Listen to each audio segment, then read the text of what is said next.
এক গরিব ও দুনিয়ার অকর্মা লোক হঠাৎ করে জানতে পারে তার দাদা তার জন্য ৩৭ বিলিয়ন টাকা উত্তরাধিকারী সম্পত্তি হিসেবে রেখে গেছে।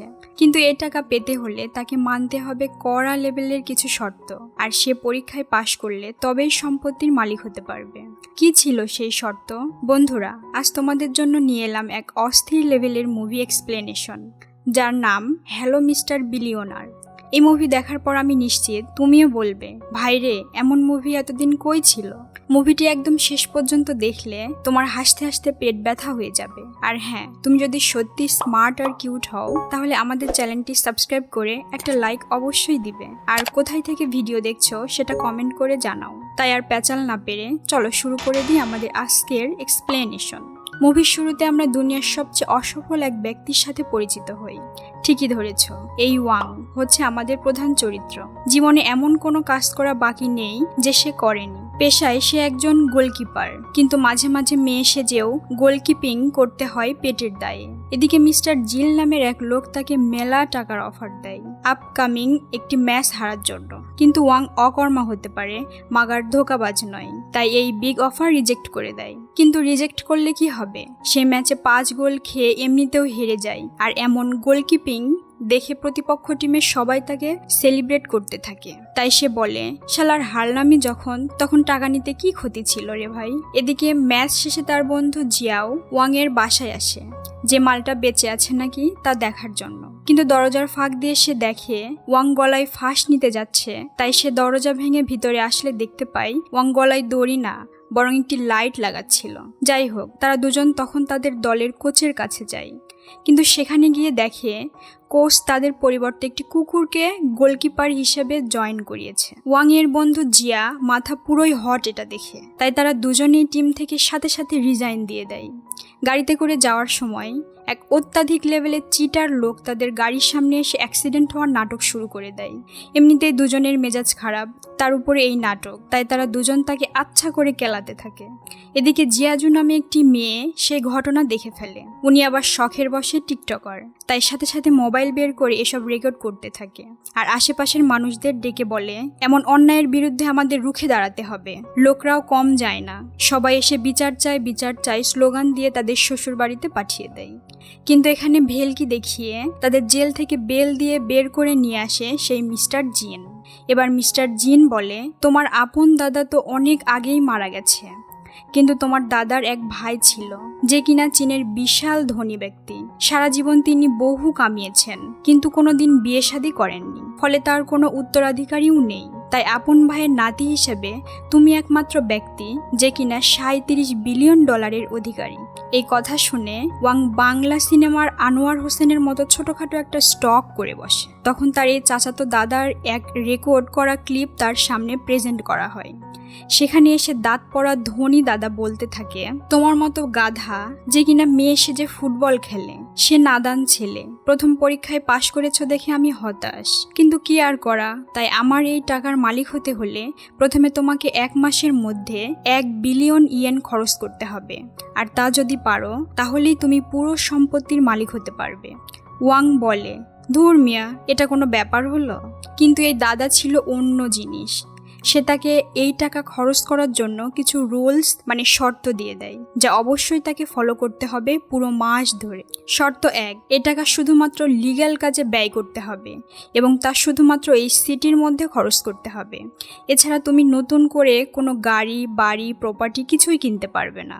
শর্ত 2, এই টাকা কোনো চ্যারিটি বা চাল চালাইয়া দান করে দিতে পারবে না। 100 জনের বেশি কর্মচারী তুমি রাখতে পারবে না, এবং তাদের কাজ না করেও ফাও টাকা ঢালতে পারবে না। শর্ত 3, মার্কেট ভ্যালুর বেশি প্রাইস দিয়ে কোনো জিনিস কিনতে পারবে না। সেই সাথে একটি জিনিস কিনে তার নষ্ট করে আবার সেই জিনিস কখনোই কিনতে পারবে না। টাকা পাইছো মানে মনের মতন খরচ করবা তা হবে না। এবং সর্বশেষ শর্ত, তোমার সাথে যে পাগলা ডিল হয়েছে তুমি কারোর সাথে শেয়ার করতে পারবে না। এসব শর্ত মানতে পারলে তবেই আসো খেলা হবে। তখন ওয়াং একটি প্রশ্ন করে, আচ্ছা, আমি যদি এই অফার অ্যাকসেপ্ট না করি তাহলে এই টাকার মালিক কে হবে? তখন মিস্টার জিন বলে, তাহলে সব সম্পত্তিগুলোই তোমার মতন দাঁড়িয়ে থাকা এই দুই গাধা মিস্টার ইনু ও মিস্টার লাইভ চ্যারিটিতে আমরা দান করে দেব। অনেক ভেবে ওয়াং তখন সব শর্ত মেনে নেয় আর 1 বিলিয়ন খরচ করার জন্য কন্ট্রাক্ট সাইন করে। আর এখান থেকে শুরু হয় আসল মজা। এখন এত টাকা পয়সা খরচের হিসাব রাখার জন্য একজন অ্যাকাউন্টেন্ট লাগবে, তাই না? তাই মিস্টার জিন একটি মেয়েকে অ্যাপয়েন্টমেন্ট করে, আর সে ছিল সেই টিকটকার ওরফে জিয়াজু। তাকে দেখেই তো বেটার পুরোই মেজাজ খারাপ হয়ে যায়। ওয়াং তখন বলে, তোরেই তো খুঁজতেছি বেটি, তোর জন্য আমার জেলের ভাত খাওয়া লাগছে। সে সব জানিয়ে দেয় এই খ্যাত পাবলিকের সাথে সে কাজ করবে না, কিন্তু ওয়াং বলে আমার এরই চাই, মেলা হিসাব নিকাশের এর সাথে বাকি আছে। এরপর বাধ্য হয়ে জিয়াজু তার কাজ করতে রাজি হয়।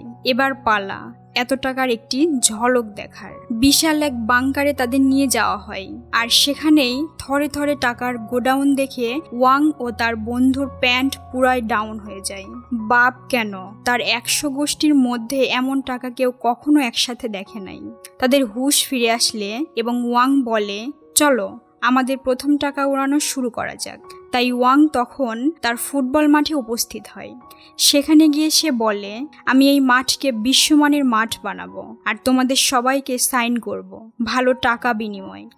গরিবের মুখে এরকম বড়লোকি ভাব দেখে তার কোচ বলে, ভাই ওয়াং, টাকা ধর আর পাগলা ডাক্তার দেখা। ভাই, তোর মানসিক চিকিৎসার প্রয়োজন। ওয়াং তখন ওয়াকি টকি দিয়ে তার মানুষদেরকে টাকা নিয়ে আসতে বলে। সবাই ভিমরি খেয়ে যায়। দুনিয়ার সবচেয়ে আজাইরা টিম তার কেনা হয়ে গেল। এবার খরচ আরো বাড়াতে হবে, তাই ওয়াং তার পুরো টিমকে নিয়ে সবচেয়ে দামি 5 স্টার হোটেলে চলে যায়।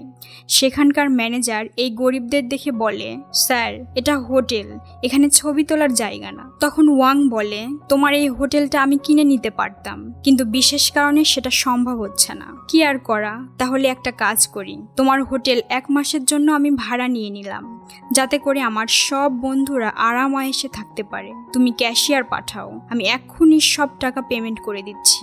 এমন অফার পেয়ে হোটেল ম্যানেজার তার মধ্যে 8খানা হয়ে যায়। থাকার ব্যবস্থা তো হয়ে গেল, কিন্তু এবার খাওয়ার পালা। এমন খাবার পেয়ে তারা গরুর মতন খেতে থাকে। এই মালটাকে একবার দেখো, মনে হচ্ছে হয়তো কয়েকশো বছর এ বেচারা না খেয়ে আছে। আসলে ফাও পেলে কেবল বাঙালি না, পুরো বিশ্বের সবাই আলকাতরাও খায়। ওয়াং এমন পরিবেশে স্টেজে বক্তব্য দিতে থাকে, আর সেখানে সে বলে, আমি একটি নতুন কোম্পানি খুলব, আর সেই কোম্পানির সিইও পদের জন্য তার বন্ধু জিয়াকে সিলেক্ট করব। বেচারা তো পুরোই আবেগে মোমের মতন গলে যায় আর বিশাল এক বয়ান উপস্থাপন করে। ফেরার পথে ওয়াং সেলফি তুলতে চায়, তখন জিয়াজু বলে, আই হ্যাভ এ বয়ফ্রেন্ড। আমার বয়ফ্রেন্ড ফকির হতে পারে, কিন্তু টাকার কাছে এসে কখনোই মাথা নত করে না। সে বিভিন্ন স্পিচ বক্তব্য লেখায় পারদর্শী। ঠিক আছে, কাল ডেকে নিয়ে আসো তো দেখি জিনিসটা কেমন। পরের দিন জিয়াজু তাকে ওয়াং এর সাথে মিট করায়। প্রথমে তার বয়ফ্রেন্ড অতি সৎ থাকার চেষ্টা করতে থাকে। ওয়াং এর দামি মদের অফার সে একদম না করে দিয়ে বলে, আমি মহল্লার সবচেয়ে ভালো ছেলে, আমি এসব পাতি নেশা করি না ভাইয়া। কিন্তু ওয়াং তখন তাকে একটি বক্তব্য লিখতে 10 লাখ টাকা দেয়। তখন সে উত্তেজনার ঠেলায় ঢকঢক করে মদ গিলতে থাকে। এসব দেখে তো জিয়াজু পুরাই অবাক হয়ে যায় আর বলে, আরে এ তো টাকার কাছে সততা বিলিয়ে দিচ্ছে। এসব দেখে তো জিয়াজু পুরাই অবাক হয়ে যায়। তখন জিয়াজু ওয়াংকে মনে করিয়ে দেয়, এভাবে যদি তুমি টাকা উড়াতে থাকো তাহলে তোমার এই সম্পত্তি 6 মাস টিকবে না রে ভাই।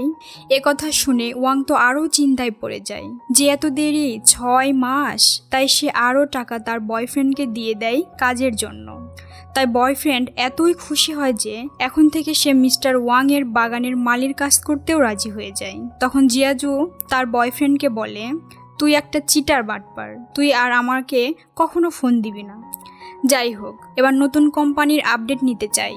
সেখানে তখন তার মাথায় টাকা নষ্ট করার একটা কুবুদ্ধি উদয় হয়। ওয়াং তখন যত লস খাওয়া দেউলিয়া হওয়া যত কোম্পানির মার্কেট আছে সবগুলো শেয়ার কিনে নেওয়ার জন্য নির্দেশ দেয়, যাতে করে সব টাকা দ্রুত লস হয়ে যায়। এই পাগলামি দেখে জিয়াজু বলে, আগে বলছিলাম 6 মাস, এবার দেখবা 2 মাসও যাবে না। ঠিক সেই সময় তার অফিসে গরিবের এলন মাস্ক এসে উপস্থিত হয়। দেখে মনে হবে কেবলই পাগলাগারদ থেকে পালিয়ে এসেছে এই লোক। সেও তার একটি ড্রিম প্রজেক্ট প্রেজেন্ট করার জন্য অনুরোধ করে। অনুমতি পেলে দেখা যায় সে লোকটি সাঁতার পারে না বা ভয় পায়। এদের জন্য একটি আর্টিফিশিয়াল সুইমিং পুল বানিয়েছে, সেটা দিয়ে অনায়াসে যে কেউ সাঁতার কাটার ফিল নিতে পারবে। এমন বোকা ছেলের মতন আইডিয়া দেখে সবাই তাকে দূর দূর করে তাড়িয়ে দিতে চায়।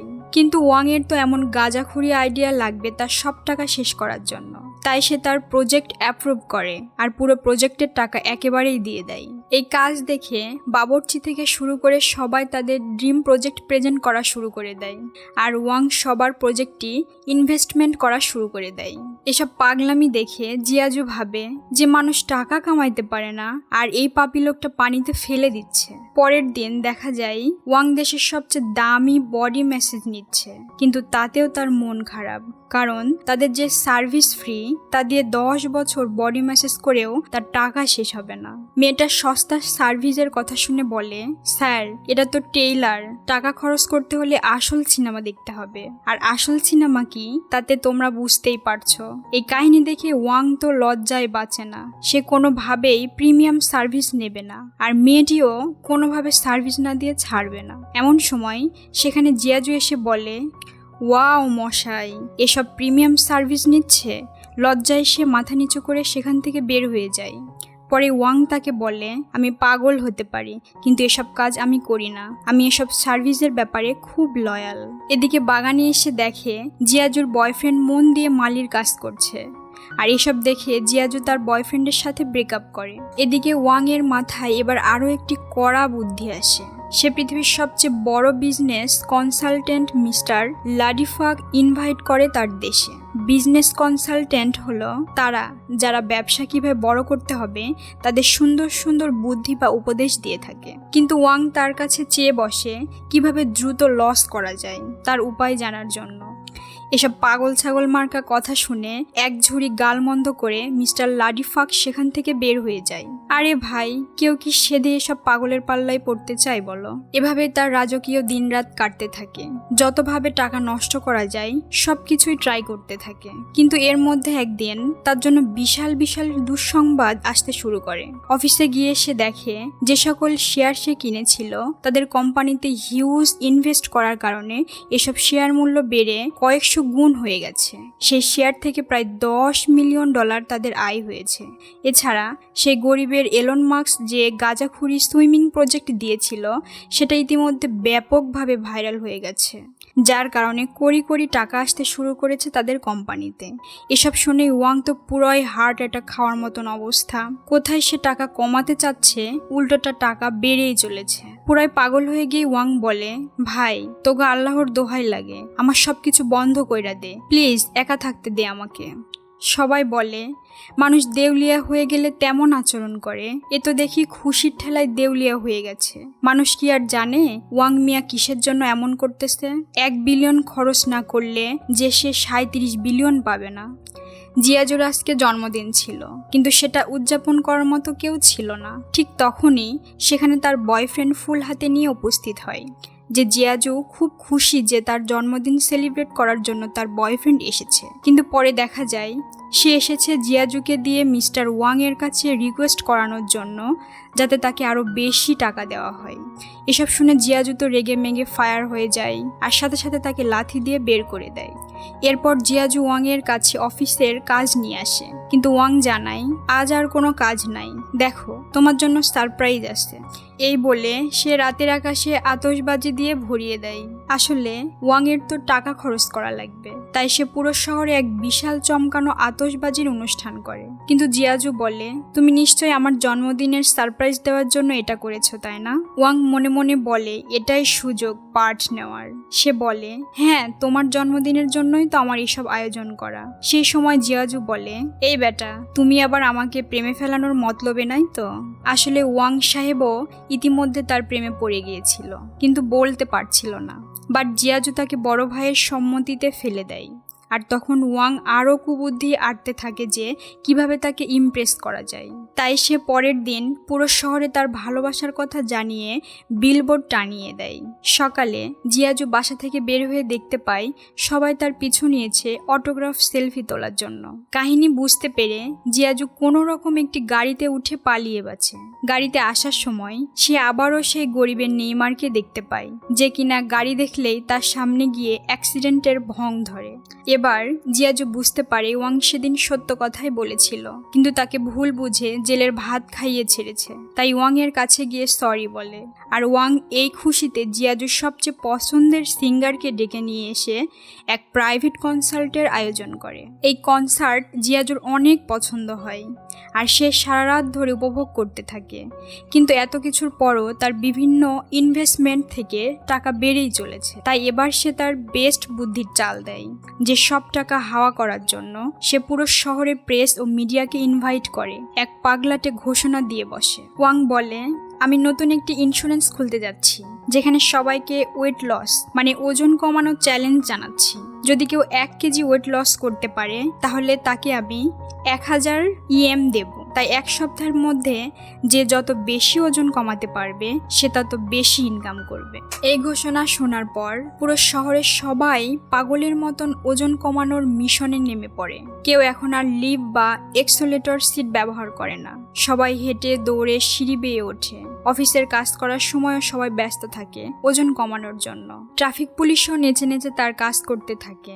সবার এমন প্রাণপণ ওয়ার্কআউটের কারণে মানুষ দ্রুতই তার ওজন কমিয়ে ফেলতে সক্ষম হয়। আর ওয়াং এরও টাকা দ্রুতই শেষ হতে থাকে, যা অবশেষে টাকা খরচ করার একটা মোক্ষম উপায় পেয়ে যায়। কিন্তু এই কাজে বাধা দেয় বলদ 2 প্রতিপক্ষ। তারা মিস্টার জিনের কাছে গিয়ে বলে, এটা তো রুলসের বাইরে, সে তো হুদাই মানুষকে টাকা দিয়ে দিচ্ছে। কিন্তু মিস্টার জিন বলে, এটা রুলসের মধ্যেই পড়ে, এখানে কাজের বিনিময়ে টাকা দিচ্ছে, যা আমাদের রুলসের মধ্যেই ছিল, তাই এই কাজে আমি বাধা দিতে পারি না। আসলে প্রথম থেকেই ওই 2 পাপি বান্দা ওয়াং এর বিরুদ্ধে ছিল, তাই তারা সেই বডি ম্যাসেজ করার মেয়েটাকে পাঠিয়েছিল, যাতে তার মায়াজালে ফেলে ওয়াংকে রুলসের বাইরে কাজ করাতে পারে। কিন্তু ওয়াং এর সততার কাছে সেদিন তারা হেরে যায়। এই অকল্পনীয় উদ্যোগের জন্য সরকারের পক্ষ থেকে তাকে বিশাল সম্মান জানানো হয়। সেই অনুষ্ঠানে ওয়াং বলে, আমার একটি ছোট্ট ফুটবল টিম আছে, আর এই টিম দিয়ে আমি দেশের সবচেয়ে বড় ফুটবল টিম হান্তের সাথে একটি প্রীতি ম্যাচ আয়োজন করতে যাচ্ছি। সবাই আমাদের সাপোর্ট দিবেন আর খেলা দেখে আসবেন। আসলে ওয়াং ওই হান্তা টিমকে কয়েক গুণ বেশি টাকা দিয়ে এই খেলায় নিয়ে আসার জন্য রাজি করিয়েছিল। আসলে কোথায় হাতের ফুল আর কোথায় লিভার ফুল। এই টিম যদি গোল দেওয়া শুরু করে তাহলে কমপক্ষে 50টা গোল দিবে। তাই হান্তা টিম তখন বলে, আমরা এই ম্যাচ তখনই জিতব যদি আমরা 10 গোল দিতে পারি। তার মানে হলো পুরো খেলায় 10 গোলের বেশি হলেই ম্যাচ জিতে যাবে। খেলার দিন পুরো স্টেডিয়াম দর্শকে পরিপূর্ণ, আর 99 ভাগই হচ্ছে হান্তা টিমের সাপোর্টার, আর মাত্র এইটুকু সাপোর্টার মিলে ওয়াং এর টিমের জন্য।